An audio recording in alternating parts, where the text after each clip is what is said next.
again, my friends. So Sunday is Trinity Sunday, the Sunday that we discuss the mysteries of the Father, Son, and the Holy Spirit being one and also separate. And it is also the Sunday that I am most grateful that I just play the piano and I'm not a minister and have to explain the mystery of the Trinity. So I opened with Holy, Holy, Holy. This hymn has become the hymn for Trinity Sunday. And I'd like to tell you a little bit about the history of how it evolved. It's number 64 in your hymn book, and I can show you where you can find all this information. It was written by Reginald Heber. And if you see at the bottom, it says music. And then beside it, it says Revelation 4, 8 to 11. He got the text from the book of Revelation. Heber was a vicar in England, so he was Anglican, as an Anglican priest. And he wanted to write a poem to more easily explain the concept of the Trinity that is so hard to put into words. So he wrote this poem. This is an unusual hymn. It was not written as a hymn. It was written strictly as a poem.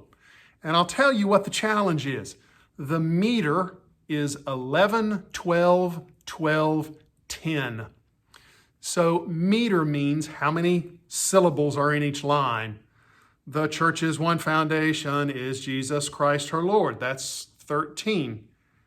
He is the new creation by water and the word, 13. So the church's one foundation, the meter is 13, 13, 13, 13. It's very easy to devise a hymn because it's a very consistent meter. Well, this meter is 11, 12, 12, 10. And in our hymn book, that meter doesn't exist in any other hymn. In the Presbyterian book, it doesn't exist anywhere else. I don't know of another hymn on the face of the planet that has 11, 12, 12, 10 as a meter.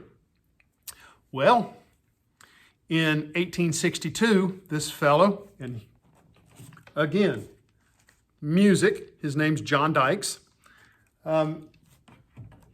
he wanted to put this poem to a hymn tune, but he couldn't find one, obviously. So he wrote one specifically for this poem.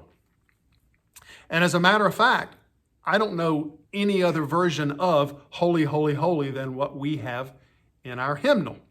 So when Dykes wrote the music, he chose as the tune Nicaea.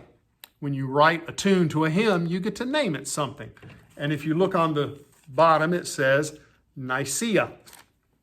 So what is Nicaea? Well, if you know your church history, and even if you don't know your church history, in the early 400s, 325, 326, somewhere around there, Constantine had a meeting at Nicaea, and they came up with a definition, and it's the first working definition that we have of the Trinity. And Constantine and the people at the meeting in Nicaea came up with a working definition of the Trinity.